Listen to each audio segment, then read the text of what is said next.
এরপরেও যে লোকটাই কথা বলেছে যে ওখানে ওয়াজ হবে না, তাফসির হবে না, রাজনীতি হবে, রাজনীতি কি ওয়াজের বাইরে? বিনা ভোটে, বিনা নির্বাচনে, 900 ভোটে যে মানুষগুলো আন্দাজে নির্বাচিত হয়েছি বলে ঘোষণা দিয়েছিল, একবার এই উপজেলা চেয়ারম্যান, মেয়র সব বাদ দিয়ে দিয়েছে। জাতীয় পার্টির নাম ধরে বলছি, এদের শাস্তি আরো বেশি হওয়া দরকার।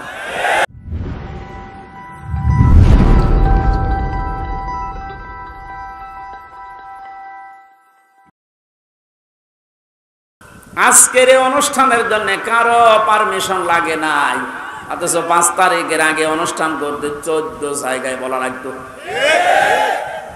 যাদের সাথে ঘৃণায় কথা বলা যায় না, মানুষ মনে করা যায় না, এই মানুষের কাছেও বলা লাগতো, ভাই একটু লিখে দেন। কথা বলেন না কেন? আমি কেন বললাম যে ঘৃণা লাগতো ওদের সাথে কথা বলতে? আমি এমনি বলি নাই, কোরআনে কারীম জানিয়েছে, ইন্নাল্লাযীনা কাফারু মিন আহলিল কিতাবি ওয়াল মুশরিকিনা ফি নারি জাহান্নামা খালিদিনা ফিহা উলাইকা হুম শাররুল বারিয়া। এই আয়াতের ভেতরে আল্লাহ যে কথা জানিয়েছেন, নিশ্চয় যারা কিতাব পেয়েছে, আমরা যারা মুসলমান কিতাব পেয়েছি না পাইনি? আমাদের কিতাবের নাম বলেন। ইহুদিরা দাবি করে ওরাও কিতাব পেয়েছে তাওরাত, খ্রিস্টানরা দাবি করে ওরাও কিতাব পেয়েছে ইনজিল। 104 খানা সহিফা কিতাব মিলিয়ে আল্লাহ পৃথিবীতে দিলেন। এখানে যারা কিতাব পেয়েছে, এই কিতাব পাওয়ার পরে যে মানুষগুলো কুফরি করে, তার মানে কিতাবের কথা জানার পরও গোপন করে রাখে। মুশরিক যারা পৃথিবীতে, এই মানুষগুলো জাহান্নামে থাকবে চিরকাল। যত সৃষ্টি আল্লাহ বানিয়েছেন সব চাইতে বড় খারাপ সৃষ্টি আল্লাহ তাদের নাম উল্লেখ করেছেন। আমরা তো তাই দেখেছি, কোরআন আমরাও পেয়েছি। আমাদের মতো নামধারী মুসলমান যাদের কাছে অনুমতি নেওয়া লাগতো, এরাও পেয়েছে। কথা বললেন না কেন? আজকে ইসলামী ব্যাংকের এক অফিসার এসেছিল দেখা করার জন্য একটু আগে। ওনার কাছে একজন বলছে, আজকে তো মাহফিল আছে এখানে, আমির হামজার যাবেন না? উনি কোন দল করে আমি জানি না, উনি ঘোষণা দিয়েছে যে যাব কি করে, ওখানে তো তাফসির হবে না, হবে রাজনীতি। আপনি কথা বলতে পারলেন? আমি কোরআনে মানুষ উল্টো পাল্টা ধারণা করবে আমার কথা শোনার পরে, জন্য আমি আয়াত, পারা, পৃষ্ঠা, লাইন, রুকু, সূরার নাম, তাফসিরের নাম সব বলে দেই, যে আপনি বাড়িতে মিলিয়ে দেখেন আমার কথা কোরআন হাদিসের বাইরে যায় কিনা। এরপরেও যে লোকটাই কথা বলেছে যে ওখানে ওয়াজ হবে না, তাফসির হবে না, রাজনীতি হবে, রাজনীতি কি ওয়াজের বাইরে? রাজনৈতিক জীবনে যারা ভুল করছেন, কোরআন আর হাদিস বাদ দিয়ে যারা রাজনীতি করে জাহান্নামে যাচ্ছেন, আপনাকে তো আমার বাঁচানো লাগবে। আপনি আরো বন্ধু মনে করে আসবেন তাড়াতাড়ি না, উল্টা পাল্টা ফতোয়া দিয়ে নিজেও আসেন না, মানুষের মন সন্দেহ তৈরি করেন। যিনি কথা বলেছেন তিনি ভুল পথে আছেন। আপনি এখন যদি তাওবা না করেন যে ওখানে গেলে রাজনীতি হবে, তাফসির হবে না, আপনি যদি একদা সজ্ঞানে বলে থাকেন, আপনার ঈমান নষ্ট হয়ে গেছে। কারণ রাজনীতি এই শব্দটা কোরআনে নেই। বলেন,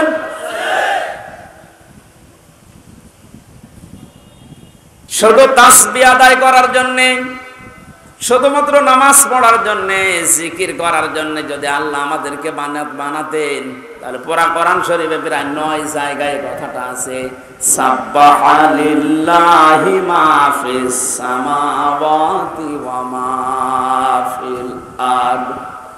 আসমান আর জমিনে যা আছে সব সৃষ্টিগুলো আমি আল্লাহর তাসবিহ আদায় করছে। তো মানুষকে সৃষ্টি করার পরে তারাও তাসবিহ আদায় করছে, কথা আল্লাহ কোরআনে দেয়নি। মানুষকে আল্লাহ কেন দিয়েছেন এই পৃথিবীতে? ইন্নী জাইলুন ফিল আরদি খলিফা, অবশ্যই জমিনে আমি প্রতিনিধি পাঠাবো, খলিফা। কি পাঠাবো? বলেন বলেন। কেন সৃষ্টি জগতের নাম বললেন?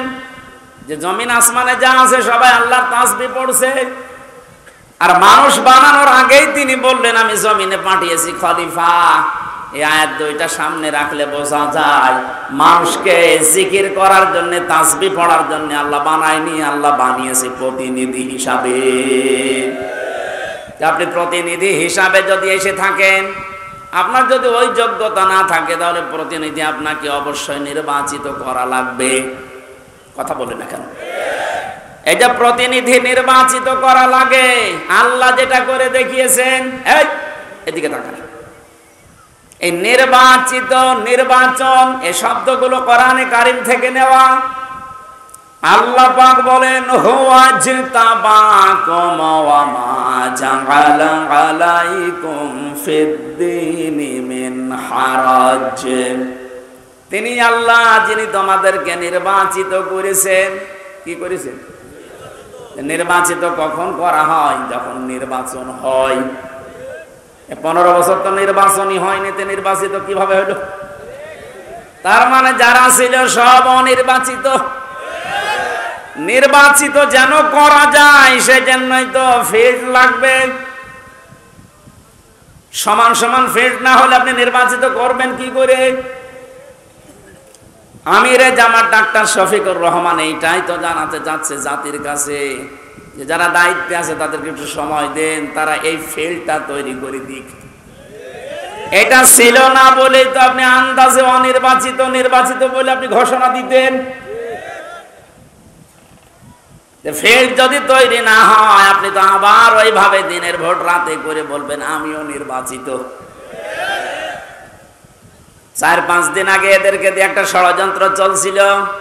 নির্বাহী আদেশের মাধ্যমে আইন মন্ত্রণালয় থেকে যারা দায়িত্বে আছে, বিনা ভোটে, বিনা নির্বাচনে, 900 ভোটে যে মানুষগুলো আন্দাজে নির্বাচিত হয়েছি বলে ঘোষণা দিয়েছিল, একবারে উপজেলা চেয়ারম্যান, মেয়র সব বাদ দিয়ে দিয়েছে। ওই মানুষগুলো শুরু করেছিল, না আমরা তো নির্বাচিত। কিসে নির্বাচিত? তুমি ফের তৈরি করেছিলে। আমার তো মনে হয় এদেরকে যারা সাহায্য সহযোগিতা করেছে এই ভোটে দাঁড়ানোর মাধ্যমে নাম দিয়ে, এরা অপরাধী, কারণ এরা নির্বাচিত করতে দেয়নি। এজন্য এ দল আছে, ও দল আছে, সব দিকে আছে। জাতীয় পার্টির নাম ধরে বলছি, এদের শাস্তি আরো বেশি হওয়া দরকার। কেউ রাজি হয় না, আর তুমি আগে আগে চলে গেলে মানে। আল্লাহ বলছেন হুয়া জিতাবাকুম, তিনি নির্বাচিত করেন। নির্বাচন না হলে উনি নির্বাচিত করবে কি করে? আর নির্বাচিত করার জন্য আল্লাহ প্রতিনিধিদের মাধ্যমে এটা তৈরি করেছেন। আমরা এখন নির্বাচিত করব কাদের, সেই কথা আল্লাহ কোরআনে দিয়েছেন। আমার নিজেরও মনে হচ্ছে যা বলছি সবই তো রাজনীতি। আসলে এইটাই রাজনীতি। আপনি যেটা করতেন কোরআন হাদিস বাদ দিয়ে, ওটা দুর্নীতি। আর আমি কোরআন দিয়ে যেটা প্রমাণ দিয়ে বলছি আপনাকে বাঁচানোর জন্য, এইটাই আসল রাজনীতি। কাকে নির্বাচিত করবেন?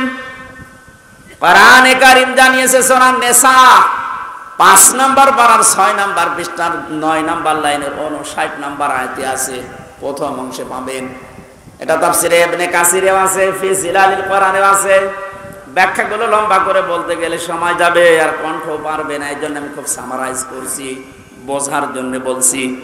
ইয়া আইয়ুহাল্লাযীনা আমানু আতিউল্লাহা ওয়া আতিউর রাসূলা ওয়া উলিল আমরি মিনকুম। এখানে আলেম বসে আছে, যারা এখানে বসেন কোরআন হাদিস তারা একটু খেয়াল করবেন, যারা বসেন না তারা আরে অ্যাক্টিভ হবেন, যেন বাড়ি যেয়ে মিলাতে পারেন। আল্লাহ ডাক দিয়েছেন ইমানদারেরা, আমার আনুগত্য করো, আমার রাসূলের আনুগত্য করো। আর তোমাদের ভেতরে যারা উলিল আমর, নেতৃত্ব দেয়, নেতা যারা, তাদেরকেও মেনে চলো। প্রশ্ন আমার এখানে, আতিউ এটা ফেল, ভার্ব, এটা ক্রিয়া। এই শব্দটা আল্লাহ নিজের নামে, রাসূলের নামে দিয়েছেন, কিন্তু উলিল আমরের আগে দেয়নি। এই কথা বলেন না কেন? শুধু জি বলা না, এটা নিয়ে যাওয়া লাগবে যা একটা বাড়িতে, তাহলে ওই যে লোক ইসলামী ব্যাংকের অফিসারের কাছে বলেছে যেখানে রাজনীতি হবে ও জীবনের কথা বলবে না। আতিউ শব্দটা আল্লাহ নিজের নামে রসুলের নামে দিলেন, উলিল আমরের আগে দেয়নি। কেন দেয়নি? কারণ আল্লাহ রসুলকে মানা লাগবে, কোনো প্রশ্ন করা যাবে না। কথা বলে না কেন?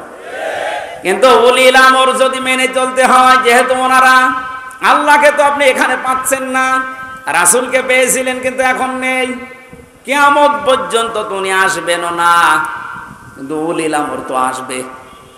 এই জন্য উলিল আমরকে যদি আপনি মেনে চলতে চান, দেখতে হবে উপরে বর্ণিত এই দুইটা আছে কিনা, আল্লাহ রসুলকে ওই লোকটা মেনে চলে কিনা।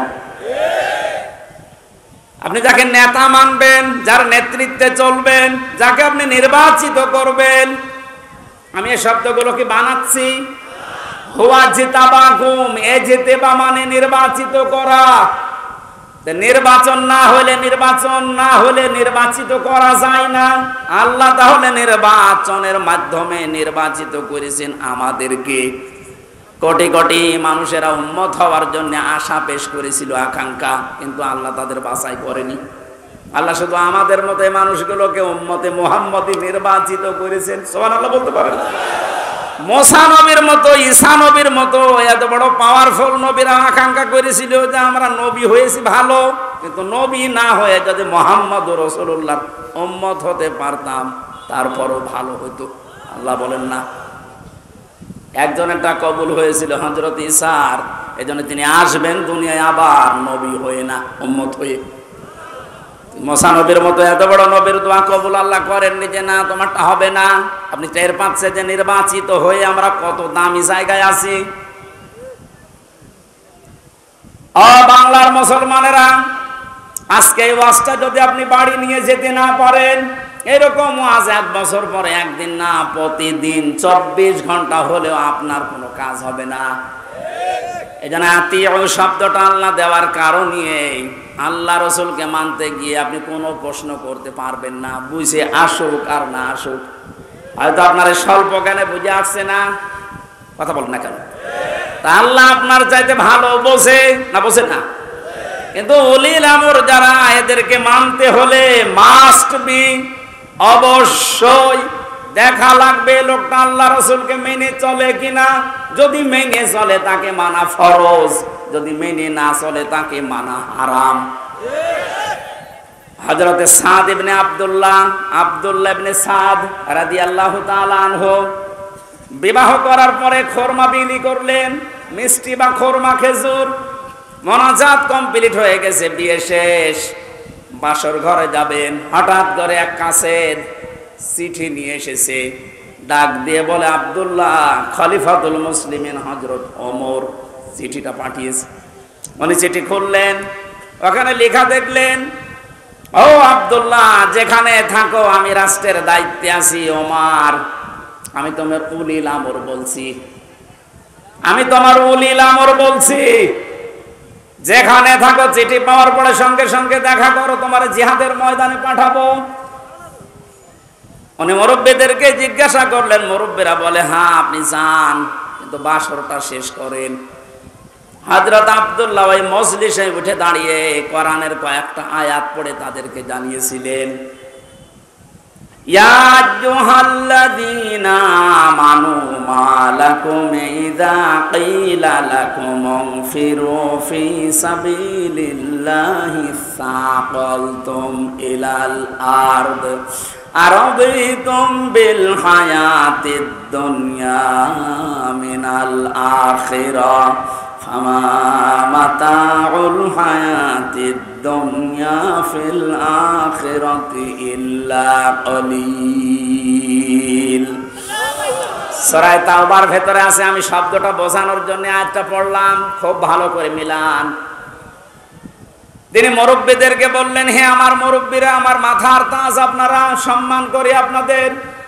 আল্লাহ কি ডাক দিলেন আমাকে, ঈমানদারেরা, যখন তোমাদেরকে আল্লাহর রাস্তায় বের হওয়ার জন্য বলা হয় তখন তোমরা মাটি কামড়িয়ে পড়ে আছো। তোমরা কি দুনিয়ার জীবন পেয়ে সন্তুষ্ট হয়ে গেলে? অথচ আখিরাতের তুলনায় দুনিয়ার জীবন একেবারেই সামান্য। তার মানে এই ময়দানে আমাকে এখন পাঠাতে যিনি চাচ্ছেন উনি সাধারণ মানুষ না, উনি হচ্ছে উলিল আমর। কেন? হযরত ওমর যেহেতু আল্লাহ রাসূলকে মেনে চলে, এজন্য ওমরকে মানা এই মুহূর্তে ফরজ। কথা বুঝলেন? আজ আমাদের বাস্তবতা যদি আমরা এভাবে নিতে পারতাম যে আল্লাহ রাসূলকে যে মেনে চলে আমরা তাকে নির্বাচিত করব, আল্লাহ রাসূলকে যে মেনে চলে না ও আমার বাবা হলে ওকে আমি নির্বাচিত করব না, কারণ এটা দুনিয়ার বিষয় না, এটা সম্পর্ক আখিরাতের সাথে। নয়তো আমি ধরা খাবো। আপনি যে ধরা খাবেন তার প্রমাণ কি? সূরা বানী ইসরাঈল 15 নম্বর পারা 8 নম্বর পৃষ্ঠা 3 নম্বর লাইনের 72 নম্বর আয়াতের প্রথম অংশে আছে, বাড়িতে মিলাবেন যদি বিশ্বাস না হয়। আবার ওই লোকের মতো আবার বললেন না যে না আজকে রাজনীতি হচ্ছে। ইয়াউমা নাদউ কুল্লা উনাসিম বিইমামিহিম। আল্লাহ পাক বলেন কিয়ামতের দিন আমি প্রতিটি মানুষকে বিচারের দ্বিতীয় স্টেপে, প্রথম স্টেপে ডাকবে একা একা, আর দ্বিতীয় স্টেপে প্রতিটি মানুষকে আল্লাহ ডাক দেবে তার নেতার সাথে। কার সাথে? আগে নেতা, এরপরে কর্মী। এটা রেকর্ড হয়ে সারা বাংলাদেশে কালকে ছড়িয়ে যাবে। 18 কোটি মানুষের দায়িত্ব নিয়ে এখন আমি বলছি, কান খাড়া করেন দেশের মানুষেরা। কোরআনের চোখ, হাদিসের চোখ লাগিয়ে দেখতে পাচ্ছি আপনি জাহান্নামে যাচ্ছেন। আপনার নিজের বিবেকের কাছে বলেন তো, কিয়ামতে প্রতিটি মানুষকে আল্লাহ যেহেতু তার নেতার সাথে তুলবে, যেই নেতার আদর্শ আপনি মেনে চলেন, যাকে নির্বাচিত করবেন বলে আপনি ভোট দেওয়ার সিদ্ধান্ত নিচ্ছেন, আপনি নিজে থেকেই বলেন ওই লোকটা যদি কিয়ামতে আপনার সামনে দাঁড়ায় আপনি তার পেছনে। আল্লাহ তো আগে ওকে দেখবে, এরপর আপনাকে। আপনার কি মনে হয় ওর যা অবস্থা, ওর যা চরিত্র, ওর যা সুরত সিরাত, ওরে দেখলে আল্লাহ মাফ করবে বলে মনে হয়? দেখলেন? অবশ্যই না, ও তো এখনই ধরা খাবে।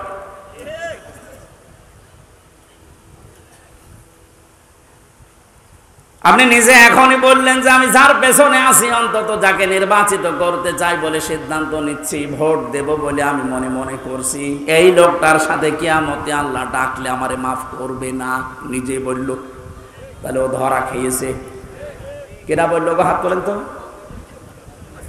আপনি আপনি যেন ধরা না খান, এই জন্যই তো আয়োজন। রাজনীতি মনে করে আপনি আসলেনই না, আপনি তো ধরা আরো বেশি খাবেন। পাগলকে যদি বলা হয় নৌকা নাড়াবি না, ও বলে আমার মনে ছিল না। আরে ভাই, আমি তো আজকে কবরের ওয়াজ করবো বলে এসেছিলাম, আপনি কি মনে করে দিলেন? মনে যখন করেই দিয়েছেন, আপনাকেও বাঁচাতে হবে, আমারও বাঁচতে হবে।